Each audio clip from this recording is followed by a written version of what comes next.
अस्सलाम वालेकुम फ्रेंड्स, आज हमारी एमएस एक्सेल की क्लास नंबर 1 है और आज के लेक्चर में हम लोग बेसिक्स चीज़ें पढ़ेंगे। एमएस एक्सेल यूज़ क्यों होता है, एमएस एक्सेल में हम लोग ने क्या चीज़ें करनी है, उसमें टूल्स उसके देखेंगे, उसका सारा बेसिक्स पढ़ेंगे। हम लोग पढ़ेंगे how to use MS Excel and why we use MS Excel. हम एमएस एक्सेल को किस तरह यूज करते हैं और उसको किस लिए यूज करते हैं। बेसिकली एमएस एक्सेल कैलकुलेशन के लिए यूज होता है। जितनी भी हम लोगों ने कैलकुलेशन करनी होती है वो हम एमएस एक्सेल पे कैलकुलेशन करते हैं। मैं यहाँ पे आपको एमएस एक्सेल ओपन करके दिखा देती हूँ। हम लोग एमएस एक्सेल का 2016 वर्जन यूज कर रहे हैं। हमारे पास कुछ इस तरह का लेआउट आ जाएगा जिसको हम लोग क्लिक करेंगे। ये देखिए हमारे पास ये एक लेआउट आ गया एमएस एक्सेल में। ये जो ऊपर वाली चीज है, मतलब हमारा जो यहाँ से यहाँ तक का पोर्शन है, इसको रिबन कहते हैं। ये बेशक एमएस एक्सेल में हो, पावर पॉइंट में हो या एमएस वर्ड में हो, जो भी ऊपर वाला होता है हमारे पास, इसको हम लोग रिबन कहते हैं।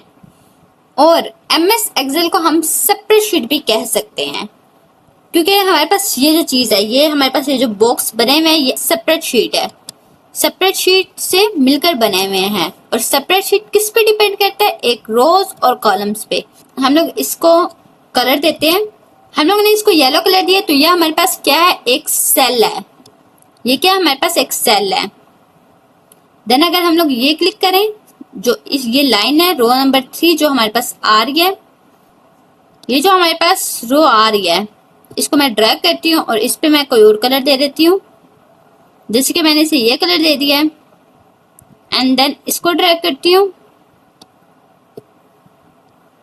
और इसको मैं ये कलर दिया। एमएस एक्सेल में वर्टिकल लाइन को हम लोग एक कॉलम कहते हैं, हॉरिजॉन्टल लाइन को हम लोग रो कहते हैं। वर्टिकल लाइन को हम लोग कॉलम कहते हैं एंड हॉरिजॉन्टल लाइन को हम लोग रो कहते हैं। यहाँ तक मैंने आप लोगों को सिर्फ 4 मेन चीजें बताई हैं। हम जो ऊपर वाली साइड होती है इसको हम रिबन कहते हैं। देन जो हमारे पास एक होता है उसको हम सेल कहते हैं। एक हॉरिजॉन्टल लाइन को हम लोग रो कहते हैं एंड वर्टिकल लाइन को हम लोग कॉलम कहते हैं। ये आप देख सकते हैं कि हर कॉलम को एक नेम दिया गया है। जैसे कि इस कॉलम को एफ नेम दिया गया है, इस कॉलम को जी नेम दिया गया है, इस कॉलम को एच नेम दिया गया, इस कॉलम को आई नेम दिया गया। यहाँ पे जितने भी कॉलम्स हैं उनको एक अलग नेम दिया गया। ऐसे ही हर रो को भी एक अलग नेम दिया गया। जैसे कि ये R4, ये जो 4 है ये एक रो है, 5 रो अलग है, 6 रो है, ये 7 रो है, ये 8 रो है। हमारे पास क्या नेम्स दिए हुए हैं? कॉलम्स को अलग नेम दिए हुए हैं, रोज को अलग नेम दिए हुए हैं। और अब हम बात करते हैं कि सेल को क्या नेम दिया गया। तो सेल में ये किसका सेल है? डी का 5। इसको कॉलम वाइज देखें, ये चेक करें, कॉलम वाइज हम लोग देख रहे हैं तो ये क्या है? डी में। और अगर हम रो वाइज देख रहे हैं तो रो वाइज में ये क्या आ रहा है? 5। रो वाइज में आ रहा है 5, तो इसका नेम बनेगा D5। इसी तरह अगर हम लोग ये देखें तो K3 है और हमारे पास यहाँ पे शो हो रहा है कि यहाँ पे हमारे पास लिखा हुआ है K3। हमारे पास इस बॉक्स को जो कहते हैं, इस बॉक्स को कहते हैं हम नेम बॉक्स, क्योंकि हमारे पास इसमें नेम शो हो रहा है ना। अगर हम लोग इसका नेम देखें तो हमारे पास D5, तो इसका नेम शो हो रहा है एक सेल का। तो हम ये देखें, अब मैं जैसे ही एक अपना कर्सर लेके गई हूँ तो यहाँ पे शो हो रहा है नेम बॉक्स। ये हमारे पास क्या है? Name box. और ये जो है हमारे पास ये है फार्मूला बार। ये क्या है हमारे पास? फार्मूला बार। इसमें हम लोग कोई भी फार्मूला, हम लोग आगे जाके एमएस एक्सेल के फार्मूले पढ़ने तो वो यहाँ पे शो होते हैं, तो हम इसे इसलिए कहते हैं फार्मूला बार। यहाँ पे मैं लिखती हूँ GE बॉर्न टू विन। तो ये आप चेक कर सकते हैं कि मैंने G कॉलम में लिखता है तो वो हमारे पास H में भी जा रहा है, जबकि हमारे पास जो था सिर्फ हम लोगों ने G में लिखा था, हम लोगों ने H में नहीं लिखा था। हम यहाँ पे जाके डबल क्लिक करेंगे तो ये देखिए हमारे पास अब सिर्फ G के कॉलम में आ गया। GE बॉर्न टू विन किस में आ गया? G के कॉलम में। चलिए अब मैं यहाँ पे आप लोगों को कुछ लिख के दिखा देती हूँ। जैसे कि मैंने यहाँ पे लिखा है हाउ आर यू, तो यहाँ पे भी हमारे पास ये J के कॉलम में जा रहा है। अगर हम लोग यहाँ पे I के कॉलम में जाकर डबल क्लिक करेंगे तो यह हमारे पास I के ही कॉलम में आ जाएगा how are you. Hope so आप लोगों को ये बात समझ आ गई होगी। अब हम लोग देखना चाहते हैं, हम लोग जूम करना चाहते हैं। तो एमएस एक्सेल में हमारे पास जूम करने के दो तरीके हैं। हम लोग राइट में जाके उसको जितना जूम करना चाहते हैं कर सकते हैं, जितना मिनिमाइज करना चाहते हैं कर सकते हैं, जूम इन जूम आउट कर सकते हैं। ये तो हमारे पास हो गया जूम इन और जूम आउट का एक तरीका। दूसरा तरीका क्या है, हम लोग एक की यूज करेंगे, Alt V Z। Alt V को जैसे आप क्लिक करेंगे तो आप लोगों को यहाँ पे शो हो रहा है ऑफिस एक्स Alt V, और जब हम Z को करेंगे तो हमारे पास एक टेबल सा हमारे पास एक ओपन हो गया, जिसमें हमारे पास आ रहा है कि आप कितना जूम करना चाहते हैं। हम 20 करना चाहते हैं, हम 20 करके ओके करेंगे तो हमारे पास ये 20 जूम हो गया। सेम ऐसे ही अगर हम लोग जितना जूम करना चाहते हैं हम लोग कर सकते हैं। Alt V, फिर Alt V को दबाएंगे तो हमारे पास एक ऊपर फॉर्मेट सा होगा, फिर हम Z को करेंगे तो हमारे पास यहाँ पे शो होने लग जाएगा कि हम लोगों ने उसको कितना जूम करना है, कितना जूम इन करना है और कितना जूम आउट करना है। अब नेक्स्ट आप लोगों के माइंड में ये क्वेश्चन आएगा कि हमारे पास ये जो सेपरेट शीट है इसकी कॉलम्स कहाँ पे एंड हो रही है, रोज कहाँ पे एंड हो रही हैं। आप लोगों के माइंड में आया ना आए, मेरे माइंड में जरूर ये क्वेश्चन आया था कि ये कहाँ तक जा रही है, क्या ये जस्ट जी तक जा रही है। तो मैंने जब यहाँ पे स्क्रॉल किया तो ये जी तक नहीं थी, बल्कि आगे ए बी ए से स्टार्ट हो गई थी, और ये ऑनवर्ड कहाँ तक जा रही है, ये मैंने स्क्रॉल करती गई तो ये बहुत आगे तक जा रही थी। फिर यहाँ पे मुझे एक की मिली थी जहां से मुझे पता लगा कि इसका एंड कहाँ पे हो रहा है, तो वो कंट्रोल के और राइट एरो है, कंट्रोल के राइट एरो जैसे हम करेंगे तो यहाँ पे हमें शो हो रहा है कि ये कहाँ पे खत्म हो रही थी, XFD पे इसका एंड हो रहा है। कंट्रोल के और डाउनवर्ड वाला एरो यूज करेंगे, कंट्रोल के और डाउनवर्ड एरो यूज करेंगे तो यहाँ हमें शो हो रहा है कि 1048576 हमारे पास रोज कितनी है, हमारे पास 1048576, एंड अगर हमारे पास कॉलम से देखें तो वो है हमारे पास XFD। वैसे तो ये यूज नहीं होता, मतलब कि हमें इतना नॉलेज नहीं है, लेकिन जस्ट नॉलेज के लिए मैं आपको बता रही हूँ कि हमारे पास कहाँ एंड होता है और कहाँ इसका स्टार्ट होता है। अब हम डिस्कस करते हैं राइटिंग स्टाइल। राइटिंग स्टाइल्स में हम लोग डिस्कस करते हैं। यहाँ पे जैसे कि मैंने यहाँ पे लिखा है इरहा फातिमा, तो यहाँ पे मैंने आप लोगों को पहले भी बताया था कि अगर हमारा सी कॉलम से डी कॉलम में कि एक कॉलम से दूसरे कॉलम में हमारे पास वर्ड जा रहा है तो हम लोग जिस कॉलम के ऊपर क्लिक करके और इसको डबल क्लिक करेंगे तो हमारे पास ये एक कॉलम में एडजस्ट हो जाएगा। इसी तरह मैं चाहती हूँ कि ये इरहा फातिमा है, जो इसका राइटिंग स्टाइल है वो चेंज हो जाए, तो जिसमें इस पर क्लिक करके और यहाँ पे मैं राइटिंग स्टाइल पे जाऊंगी और जो मुझे अच्छा राइटिंग स्टाइल लगेगा मैं वो रख सकती हूँ। जैसे कि अब मैंने ये स्टाइल रख दिया है, अगर मैं कोई और राइटिंग स्टाइल रखना चाहती हूँ मैं वो भी रख सकती हूँ, जिसमें अल्जेरियन रख दिया है। अगेन इस पे डबल क्लिक करूंगी तो यहाँ हमारे पास सेम एडजस्ट हो जाएगा। अब मैं चाहती हूँ कि इसको थोड़ा सा साइज कम, तो मैंने MS Word के कोर्स में जैसे टूल्स बताए थे सेम वैसे ही एज इट इज यहाँ पे भी यूज करने हैं। ये हमारे पास इंक्रीज फॉन्ट स्टाइल इंक्रीज करने के लिए होता है, या हमारे पास फॉन्ट साइज डिक्रीज करने के लिए होता है। सेम इसको हम बोल्ड कर सकते हैं, हम इसको इटैलिक कर सकते हैं। अगेन इस पे डबल क्लिक करेंगे और यहाँ पे अब हम चाहते हैं कि जो इस सेल का कलर है, इस सेल का कलर हमारे पास चेंज हो जाए, तो हम इस सेल पे क्लिक करके हम लोग इसमें जाएंगे और हम लोग जो कलर रखना चाहते हैं हम वो रख सकते हैं। जिसके मैंने एक ये कलर रख दिया है, और इसका अगर मैं इरहा फातिमा का जो फॉन्ट कलर है वो चेंज करना चाहती हूँ तो मैं यहाँ से इरहा फातिमा का फॉन्ट कलर भी चेंज कर सकती हूँ।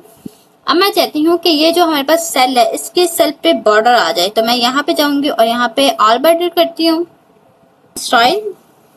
तब चेक कर सकते हैं कि इरहा फातिमा के साइड से बॉर्डर आ गया।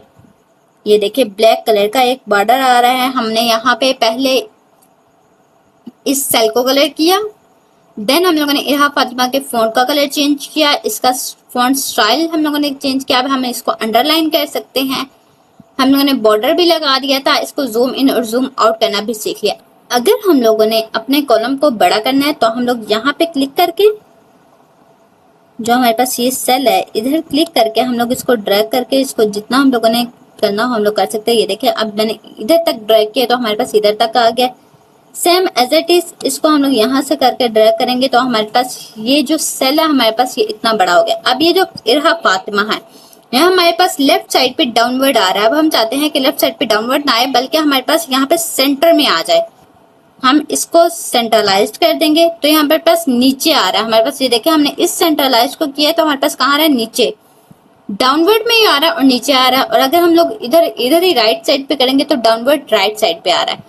लेकिन अगर हम लोग यहाँ पे सेंटर में लाना चाहते हैं तो हमारे पास आ रहा है सेंटर में। यहाँ अगर हम लोग सेंटर करेंगे और यहाँ से भी सेंटर करेंगे मतलब यहाँ पे हमारे पास सेंटर में आ जाएगा और डाउनवर्ड से भी ऊपर आ जाएगा। ये बिल्कुल हमारे पास सेंटर में इरहा फातिमा हमारे पास आ चुका है।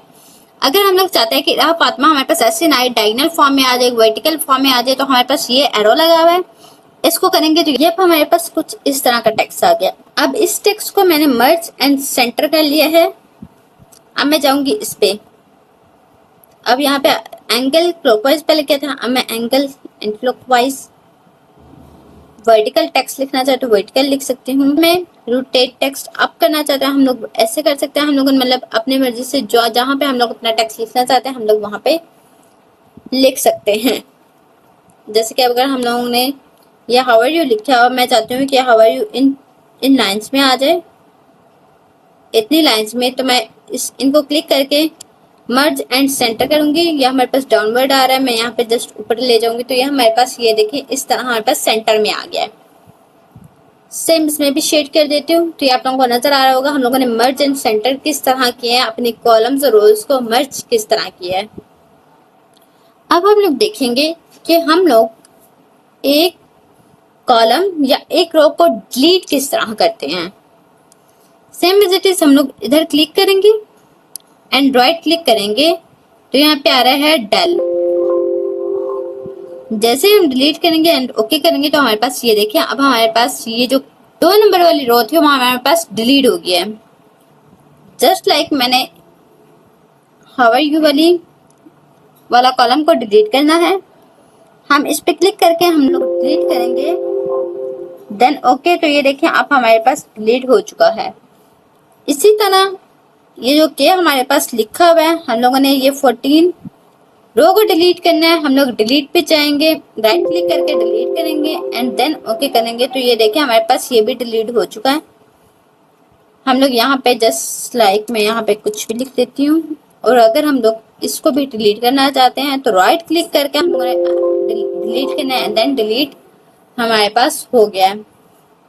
होप सो जहां तक मैंने अब तक आपको पढ़ाया वो आप लोगों को अच्छे से समझ आ गई होगी। पहले मैंने पढ़ाया था फॉन्ट्स, उसके बाद मैंने आप लोगों को अलाइनमेंट्स पढ़ाई हैं और अब मैंने आपको बताया है कि किसी भी कॉलम या रो को डिलीट वगैरह कैसे करते हैं।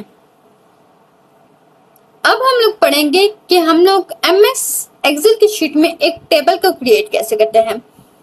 जो हमारे पास ये बॉक्स नजर आ रहे हैं आप लोगों को, ये जो हमारे पास बॉक्स है जब आप प्रिंट करते हैं तो ये हमारे पास बॉक्स शो नहीं होते। ये जो बॉक्स है हमारे पास जब भी हम लोग प्रिंट करेंगे तो ये बॉक्स हमें शो नहीं होंगे। इसलिए अगर हम लोगों ने कोई टेबल की फॉर्म में हम लोगों ने कोई चीज लिखनी है तो वो हमें एक टेबल क्रिएट करना पड़ेगा ताकि जब हम लोग उसका प्रिंट निकलवाएं तो वहाँ हमारे पास टेबल शो हो। यहाँ पे आप लोगों को शो हो रहा है स्टाइल्स में फॉर्मेट एज अ टेबल। यहाँ पे आप लोगों को नजर आ रहा होगा कि काफी फॉर्मेट्स हैं टेबल्स के। यहाँ पे जस्ट लाइक मैं यहाँ पे लिखती हूँ सीरियल नंबर, नेक्स्ट है हमारे पास नेम, फादर नेम, नेक्स्ट है हमारे पास कॉन्टेक्ट एंड एड्रेस। अब मैं चाहती हूँ कि ये जो मेरे पास है या हमारे पास एक टेबल की फॉर्म में आ जाए, लेकिन टेबल हमारे पास कितने का हो कि 4 to 5 या 5, 6, 7 लाइन्स, जितना लाइन्स का हम लोग टेबल लिखना चाहते हैं, जितने हम लोग नंबर ऑफ स्टूडेंट्स या नेम्स ऐड करना चाहते हैं हम लोग उस हिसाब से करेंगे। हम लोग सेम इसको क्लिक करके ड्रैग करते हैं एड्रेस पे, देन हम लोग यहाँ पे जाएंगे and format as a table पे जाएंगे तो हमारे पास काफी फॉर्मेट्स टेबल्स के नजर आ रहे हैं। यहाँ पे आप लोग देख सकते हैं, आप कोई भी टेबल इंसर्ट कर सकते हैं। जस्ट लाइक मैंने एक ये टेबल ले लिया, ये टेबल क्रिएट कर लिया एंड देन ओके कर दूंगी। तो ये चेक कर सकते हैं कि आप एक टेबल आपके पास क्रिएट हो चुका है। यहाँ पे आ रहा है सीरियल नंबर। सीरियल नंबर आप लोगों ने रखना है 1, देन यहाँ पे आप रखेंगे 2। तो ये देखिए 1 2। अगर आप चाहते हैं कि ऑटोमेटिकली ये नंबर 1 2, हमने 1 लिख के इसको 2 करना है और हम लोग जैसे इसको ड्रैग करते जाएंगे तो यहाँ हमारे पास खुद ब खुद आपको नंबर शो हो जाएंगे। आपको शो हो रहा होगा कि हमारे पास 1 और 2 लिख के मैंने सिर्फ जस्ट ड्रैग किया था उनको क्लिक करके, तो हमारे पास 10 तक आ गया था। जस्ट लाइक मैं यहाँ पे लिखूंगी सबा। तो ये अगर हम लोग चाहते हैं कि सबा भी ऑल लाइंस में सबा ही आ जाए तो हम लोग जस्ट इस सबा को करके यहाँ से हम लोग ड्रैग करेंगे तो ये हमारे पास जितनी भी लाइन चल रही वहां पे देखेंगे खुद से ही सबा आ गया है। फादर नेम हम यहाँ पे लिख लेते हैं Ali. Same as it is हम लोग यहाँ से भी ऐसे ही क्लिक करके नीचे ले आएंगे तो हमारे पास क्या हो जाएगा, खुद ब खुद कॉपी हो जाएगा। हम लोगों ने एक एक नाम या एक एक चीज नहीं लिखी है। यहाँ पे आप लोग अपने मर्जी से, जिसमें मैं आप लोगों को ये बता रही हूँ कि कैसे हमारे पास आगे जाता है। कॉन्टेक्ट नंबर ABC कुछ भी वटेवर लिख सकते हैं आप यहाँ पे, जो भी कॉन्टेक्ट नंबर हो। यहाँ पे एड्रेस भी आप लोग लिख सकते हैं, जैसे कि मैं यहाँ पे लिख देती हूँ लाहौर। देन यहाँ पे भी हम लोग ड्रैग कर लेते हैं या यहाँ पे लिख देती हूँ KARACHI कराची।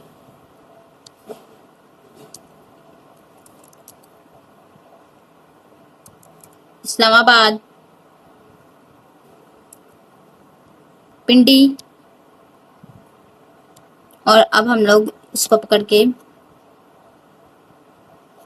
इसको नहीं, मतलब इसको इसको पकड़ के हम लोग यहाँ से ड्रैग कर लेते हैं। तो हमारे पास जैसे जैसे हम लोगों ने लिखा था सेम, जैसे लाहौर लिखा था लाहौर आ गया, इस्लामाबाद लिखा था इस्लामाबाद आ गया, पिंडी लिखा था तो पिंडी आ गया। और यहाँ पे ऐसे ही हम लोग कॉन्टेक्ट नंबर भी कुछ भी वटेवर डाल देंगे। अब चलो मैं डाल ही देती हूँ। यहाँ पे हम लोग कॉन्टेक्ट नंबर डालते हैं। यहाँ से आप लोगों की अपनी मर्जी है कि आप लोग किस तरह से एडजस्ट करना चाहते हैं। सेम ऐसे ही यहाँ पे भी हम लोगों ने कोई कॉन्टेक्ट नंबर डाल दिया। इसको और इसको पकड़ के हम लोग क्या कर लेंगे, ट्रैक। तो ये देख सकते हैं कि हम लोगों ने एक टेबल कैसे फॉर्मेट किया है। यह हम लोग अगली क्लासेस में जाके और अच्छा और डिटेल से पढ़ेंगे कि हम लोग टेबल को किस तरह क्रिएट कर सकते हैं। जस्ट मैंने अभी बेसिक्स चीजें पढ़ाई हैं और कुछ ओवरव्यू दिया है MS एक्सेल का। यहाँ पे मैंने डिलीट का आपको बताया, तो यहाँ से भी हमारे पास सेम शो हो रहा है कि हम लोग डिलीट किस तरह कर सकते हैं, इंसर्ट किस तरह कर सकते हैं। अब ये देखिए मैंने इंसर्ट करती हूँ, यहाँ हमारे पास कॉलम इंसर्ट होते गए। मैं डिलीट करती रहूंगी तो ये डिलीट होते जा रहे हैं। होप सो आज के लेक्चर की आप लोगों को समझ आ गई होगी। MS एक्सेल को हम लोगों ने बहुत डिटेल से सीखना है और बहुत इजी हो के आप लोगों ने लेक्चर्स लेने हैं। आराम से आप लोग लेक्चर्स लेंगे, फोकस होकर इससे पढ़ेंगे, तब जाके आपको MS एक्सेल आप लोगों को अच्छे से समझ आएगी। क्योंकि हमारे पास कोई भी जॉब लेने जाए कंप्यूटर्स की या कुछ भी जॉब, वहाँ पे MS एक्सेल बहुत कॉमन चीज है। MS एक्सेल हमारे पास बहुत ज्यादा यूज होता है।